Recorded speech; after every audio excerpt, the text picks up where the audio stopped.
At narito na naman ang mainit na balita mula sa mundo ng politika. Isang kontrobersyal na pangyayari ang naganap sa bansa matapos ilabas ng korte ang mga ebidensya laban kay President Cotin ng Norte Jr. na may kaugnayan sa umunoy katiwalian sa palasyo. Sa kasalukuyan, isang mataas na opisyal ng otoridad ang nagpahayag ng planong arestuhin ng Pangulo matapos ang paglabas ng mga bagong impormasyon. Ayon sa mga ulat, isang opisyal ng korte ang naglabas ng mga dokumentong naglalaman ng mga ebidensya na nagsasabing sangkot si PBBM sa mga isyu ng katiwalian na nangyayari sa loob ng palasyo. Ang mga ebidensyang ito ay kinabibilangan ng mga lihim na transaksyon at mga hindi na ipaliwanag na pondo na umano'y ginagamit para sa pansariling kapakinabangan ng Pangulo at ng kanyang mga closest na kaalyado. Samantala, ipinahayag ni Commander ng Otoridad, General Ricardo de Leon, na handa silang magsagawa ng agarang hakbang upang maaresto si PBBM. Ayon sa kanya, hindi nila ititigil sa kanilang investigasyon at patuloy nilang susubaybayan ang bawat galaw ng mga sangkot ng sabing issue. Ayon sa commander, may sapat na basehan na upang paglabas ng warrant of arrest laban kay Pangulo kung kinakailangan. Inaasahan na magdudulot ng matinding tensyon at sitwasyong ito sa politika ng bansa, dahil tiyak na magbibigay ito ng malalaking epekto sa administrasyon ni PBBM. Nagbigay naman ng pahayag ang Malacanang na itinatanggi ng Pangulo ang lahat ng aligasyon ng katiwalian laban sa kanya. Ayon kay Press Secretary, ang mga ebidensya ay pawang mga imbensyon lamang ng mga kalaban sa politika at hindi dapat paniwalaan. Gayunpaman, patuloy na naglalabas ng mga pahayag ang mga eksperto sa batas na nagsasabing may mga malalaking hamon na haharapin si PBBM upang mapawalang sala ang kanyang sarili. Sinabi nila na magiging mahirap ang paglaban ng mga konkretong ebidensyang ipinakita ng korte. Sa kabilang banda, ang mga taga-suporta ng Pangulo ay nagsasabing ang buong usapin ay isang uri ng paninira upang pabagsakin ang kasalukuyang administrasyon. Patuloy ang pagtaas ng tensyon sa buong bansa dahil sa isyong ito at inaasahan na magiging sentro ng pambansang usapan ang mga susunod na hakbang na gagawin ng korte at ng mga otoridad. Ang mga mangyayaring hakbang ay tiyak na maghahatid ng malalaking pagbabago sa politika ng bansa. Hinihintay pa rin ng opisyal ng pahayag ng Pangulo hinggil sa mga isyong ito. Ang mga susunod na araw ay magpapakita kung ano ang magiging epekto ng kontrobersyang ito sa mga darating na taon. At yan nga ang mga balitang ating pagkakatutukan, at kung bago ka pa lamang sa aking channel ay huwag kakalimutang mag-like, share and subscribe para updated ka sa aming mga bagong balita dito sa Tatak Pinas.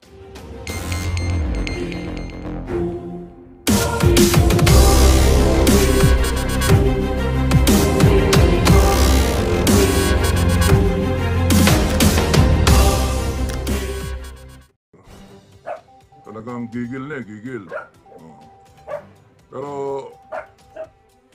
ang ano dyan is, pagka walang kayo nakita sa akin, mga commander, ano? Lahat, nationwide. Pag wala kayo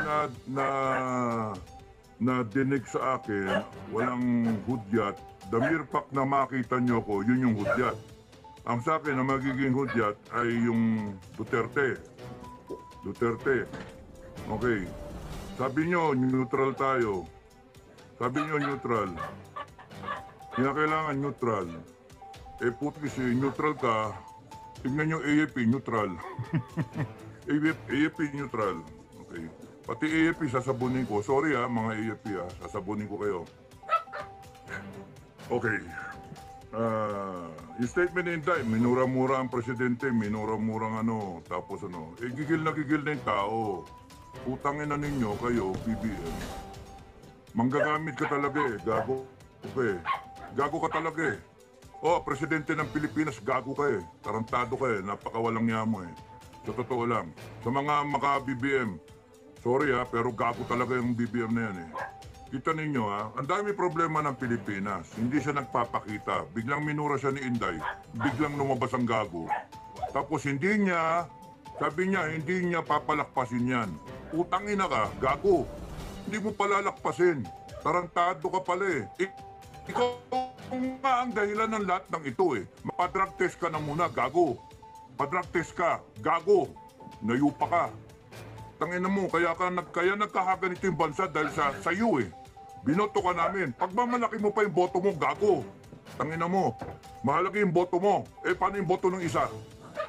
Boto ng Vice President mo, mas marami yung boto yon. Gago. Tangina mo. Sorry. Makapitbahay ko, mano. Kainit ng ulo, kaya yung mag-vlog Umiinit ang ulo ko Kung sasalita ka, hindi mo palalakpasin. Tarantado ka, pinalakpas mo yung baha. Ang daming namatay. Pinalakpas mo yung Kongreso mong magnanakaw. Pinalakpas mo yung komunista dyan sa Kongreso. Convicted na, nagko-contempt ng mga inosenteng tao. Putangin na ka. Gago, sorry. Nagigil ako eh. Tangin na hayop ka. Ngayon ka lilitaw, tatapang-tapangan ka. Gago. Tangin na mo. Ipapakita mo pa presidential ka. Mali ka ng sinabi. Mali. Ang dapat sinabi mo, kung may threat sa'yo, Inday, huwag ka mag-alala, babantayan ka namin. I am ordering the armed forces. As your commander-in-chief ng PNP, I'm ordering you to make sure that nothing happens to the Vice President. Tapos, ikaw babanata mo, kakasuhan mo, gago. Tanga. Presidenteng A1, tanga ka talaga. Tungang. Tarantado. What you are creating is divisiveness in the country. Gago.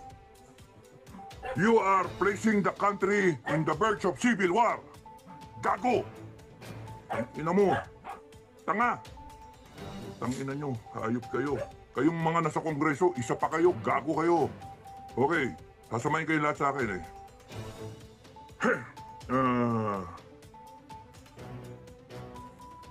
Ang ano na ito, ano? Tanin niya yung nagtatalong politika. Nagtatalo yung politika. Kaya nga minimaintain ko FGF sa gitna tayo para hindi tayo mawala eh. Para hindi tayo mawala. Hanggang walang hudyat, mga ka-FGF, we want to be in the cooler side na nag-iisip. No? Mga Pilipino na nag-iisip. Kasi pagka sumausaw ka dyan, mawala ka eh. Galit na eh. Galit. Ako galit na galit ako pero kinokontrol ko. Kung nadidinig yung usapan namin ni Bukay, ni Commander Metran, galit na galit ako. Kung nadidinig niyo yung usapan ko sa ibang commander, galit na galit ako. Natatawa nga sila eh. Gigil na gigil ako eh. Pero kinokontrol. Kinokontrol namin, yung galit namin. That's courage. Courage is not just plain na tapang. That's stupidity. Plain tapang, the stupidity. The courage is the ability to control yourself, control your fear, control everything, and perform the mission. That's courage. Yung you do the right things, yung properly, hindi yung ganyan na, yan na. Tangina yan. Magano na, magkalsada na tayo. Tangina yan, gago. Magkakalsada ka, bakit galit ba kayo sa EDSA? Galit kayo sa EDSA. Galit kayo kay Mama Mary. Doon kayo magano, doon nyo dinay-direct yung tao. EDSA. Ba't hindi sa Kongreso? Doon kayo galit eh. Yun yung tanong ko eh, bakit hindi sa Kongreso? No. Ba't hindi sa Kongreso? Nandun yung ano eh. Tapos nun, veterans, punta kayo, support kay ano, kay Inday, doon kayo magsalita-salita. Ang puta. O sige, veteran. Because you are thinking na ang focal point mo is yung personalities eh. Why not make the focal point yung issue at hand, yung issue? Nakakalimutan yung issue, bangag yung presidente. Bangag, tapos nakawan. Yun yung issue. O nagsalita ang Duterte, sabi ni Digong, na kakusapin niya AFP. No, kakusapin niya AFP. Tapos nun eh, inaano niya, binabalik niya doon sa mga pera-pera. Because kung lahat kayo nakikinig sa akin, doon kayo pumunta kay Marcos. Ibig sabihin ni Duterte, you demand the explanation. You demand. Tangin lang yan. Tato itong Marcos na to, gagamitin mo ngayon yung konstitusyon. Ha? Gagamitin yung konstitusyon laban doon sa kay Sara. Eh si Inday Sara nga, she's implementing the Constitution. She's abiding by the Constitution. Kaya kayo nandyan pa. Kaya kayo nandyan pa kasi hindi siya nagtatawag ng revolusyon. Hindi siya nagtatawag ng taong bayan. Ang mga hayop kayo. Sinabi ko again, Marcos and everyone na connected with Marcos, kaya kayo nandyan, kasi ang mga Duterte, whether they are hesitant or not, ay hindi pa tumatawag ng talagang totoong tao, people power. Wala, minadinig ba kayo? Minadinig ba kayo? Lumabas na kayo sa kalsada at tapusin na natin to? Minadinig ba kayo? Ang nagtatawag lang mga vlogger, no? Mga supporter ng vlogger, mga nananawagan, supporter na tayo, labas na tayo, labas na tayo. Eh, na hindi nyo nga, kaya nga nakakainis ang Pilipinas eh. Nakakainis. Ang dami ko na sinabi, nawala na ako. So una kay Inday, yung statement ni Inday, ano masama itong magalit yung tao? Gago kayo eh. Nagalit yung tao, ano ngayon? Tinatarantado niya yung tao niya. She's just being a leader. Between Marcos and Inday, mas leader tong Inday kaysa sa iyo Marcos. Ikaw Marcos, sinabi na sa iyo, BBM sinabi sa iyo, ang dapat dyan, pinatigil mo yung Congress sa contempt. Anong ginawa nyo? Dinagdagan nyo pa. Dinagdagan nyo pa ng araw. Tanga! Tanga. Tanga kayo. Bopol. O, tapos noon, sasabihin mo pa, hindi palalagpasin. Meron pa kayong pinachichismis. Tinatakot nyo taong bayan. Huhuliin na si Inday. Huliin siya. Isasabihin na sa NBI. Pinapaimbisigan. Sige, kulong nyo. Pinakamaganda dyan. Kulong nyo. Kulong nyo si Inday. Tanginan ninyo, hindi nyo kami matatakot. Kami mismo sa FGF, hindi nyo kami matatakot. Mga gago kayo. Naghihintay lang yung grupo ko eh. Naghihintay lang. Tanginan ninyo. Gago kayo. Tapos sa AFP, sabi ko na ba yun kay Marcos? Dapat ang sinabi mo, Marcos, huwag nyong gagalawin si Inday. Hindi mo ginaya si Duterte, no? You still respect tong tanga na to, kahit tanga, you still respect her because she is the vice president. She was elected by the people. Sabi ni Duterte yun kay Lenny.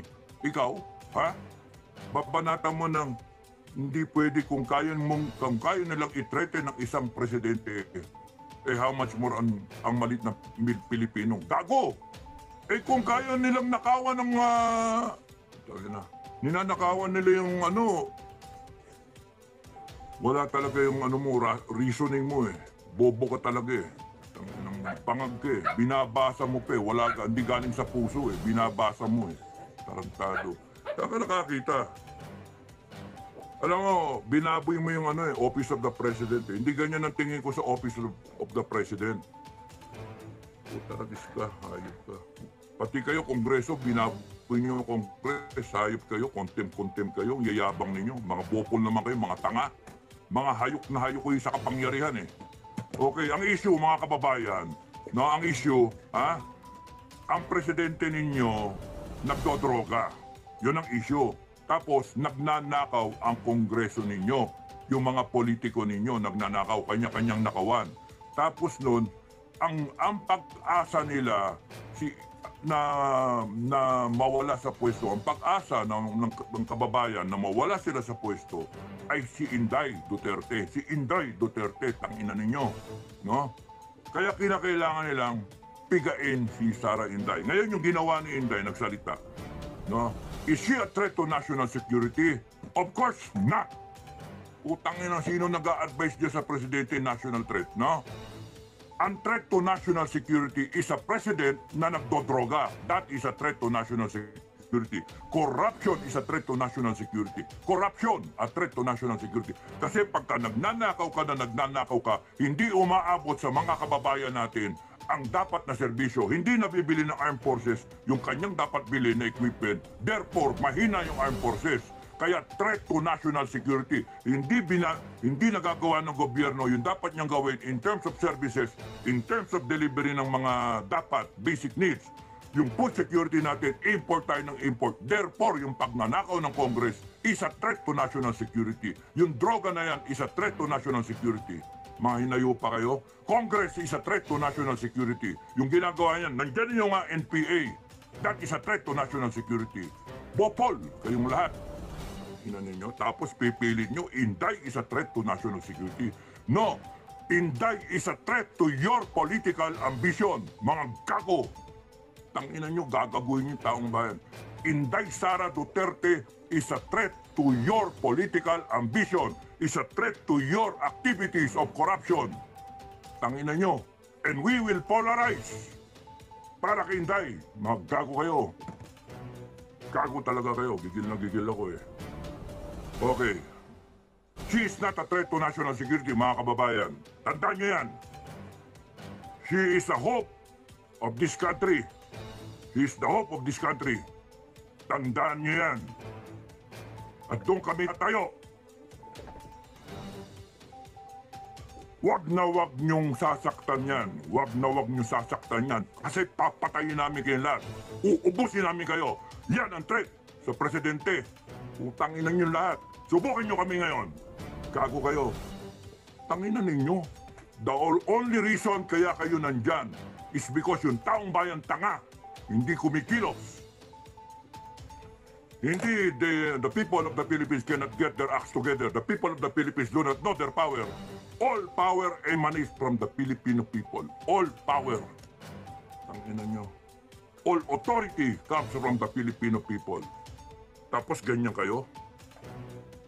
Armed Forces. Armed Forces. Sorry pero alam nyo, dapat noon pa. AFP, Browner, General Browner, Omet, at PNP, General Marbil. Last call na to, last call. No? At sa mga opisyal at mga tauhan ng Sandatahang Lakas at ng Philippine National Police. Huling call na to Noon pa dapat kayo tumayo. Noon pa. Pinagbibigyan namin kayo pinapanood namin kayo Galing kami dyan sa loob Pinagbibigyan namin kayo. Parang isang dating Pangulo na sabihin na kakausapin niya ang AFP at magbibigay ng options. Hindi nyo ba nakikita na the president, the former president is becoming excuse me, yung mga aso tumapanik the president is being desperate already. Parang kakusapin yung mga junior officer, kakusapin yung mga bakit hindi na makausap? It is an admittance na the president, the former president believes na corrupted yung hierarchy ng armed forces. Kaya kinakailangan usapin ng mga junior.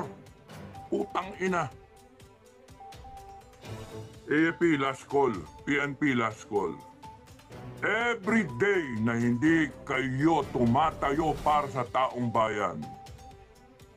Every day na hindi kayo tumatayo para sa taong bayan is a day closer to being a narco state or a communist state. Parehas, pagsamahin nyo na, narco-communist state. Every day that you tolerate, you are tolerating. Every day that you are tolerating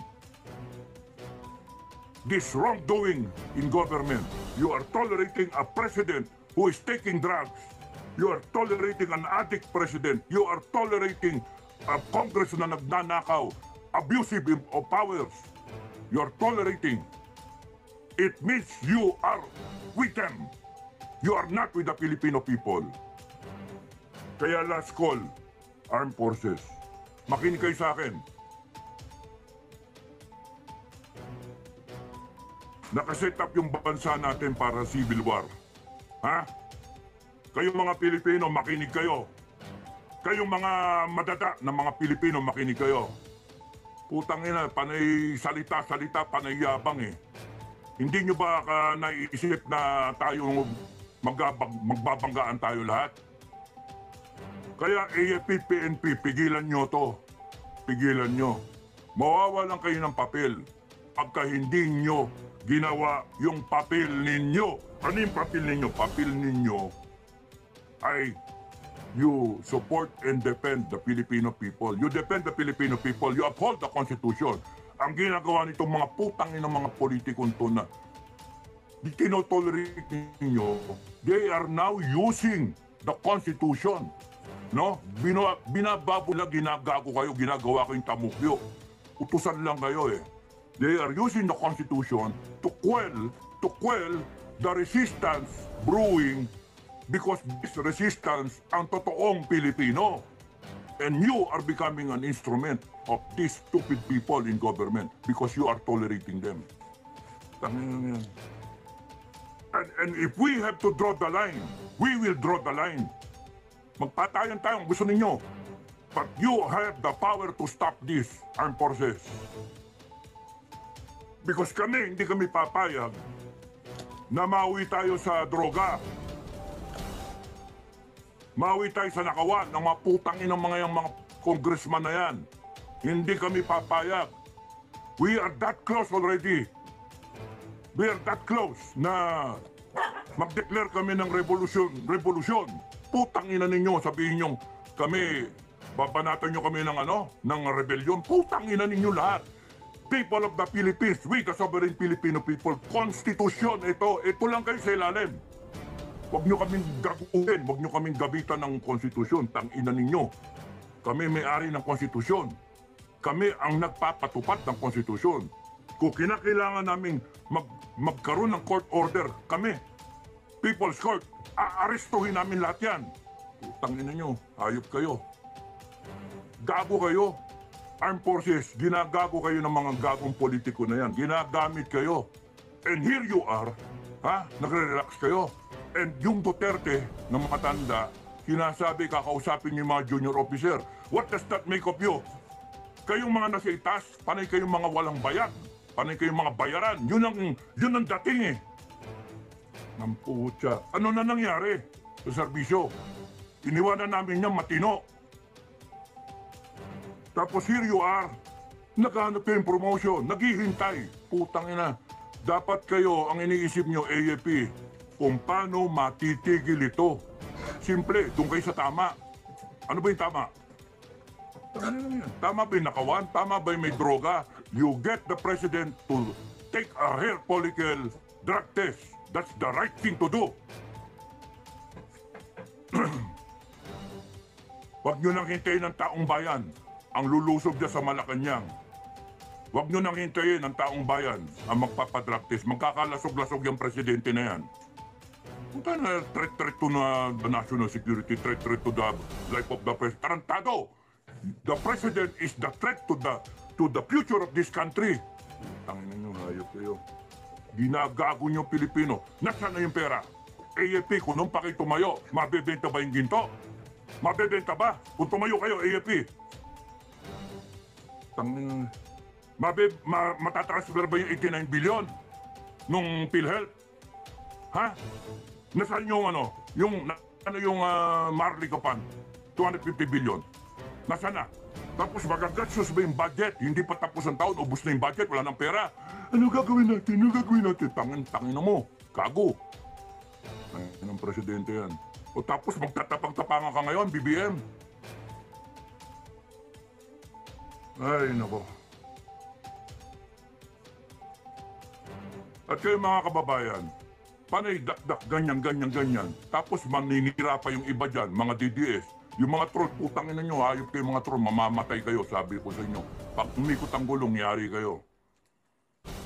Unahin ko kayo, mga troll, tanginan nyo. Kahit kayo na sa ibang bansa, papupuntahan ko kayo ng mga mga tauhan ko. Puta, yayariin kayo. Ang tatapang ninyo. Matanggap kayo ng pera, barya-barya lang, ibebenta nyo yung bansa natin. Tanginan nyo. Mga kababayan, ang dyan, hindi ito pasikatan eh, hindi ito palakasan ng boses eh. Ang pinaglalaban ninyo, yung future ng bansa ninyo, yung future ng Pilipinas. Ninakawan na tayo na ninakawan eh. Putangin ng tong Congress natin, tarantado, akala mo lalaki ng boto, uupakan nila yung Vice Presidente, 32 million ng boto. Sila tigda 200,000 lang hanggang 300, yung iba nga 100,000 lang ang boto. Yung iba dyan, party list lang eh. Anong karapatan ng mga tarantadong yan, na upakan ang Vice Presidente, upakan ng Presidente dati, si Duterte, at upakan ng mga government employee, Office of the Vice President. Anong karapatan nila? In aid of legislation, utangin ang mga yan. AFP, tigil nyo na to. AFP, PNP, tigil nyo na to kasi kalaban nyo kami. Kalaban nyo kami. Taong bayan ang kalaban ninyo, hindi kayo mananalo. Kayo tumayo para sa taong bayan at ipakita nyo tatayo kayo para sa taong bayan. Kasi pag ang taong bayan lumabas sa kalsada, lahat kami lalabas sa kalsada, one time, big time. Tatapusin namin to. Anong petsa ngayon?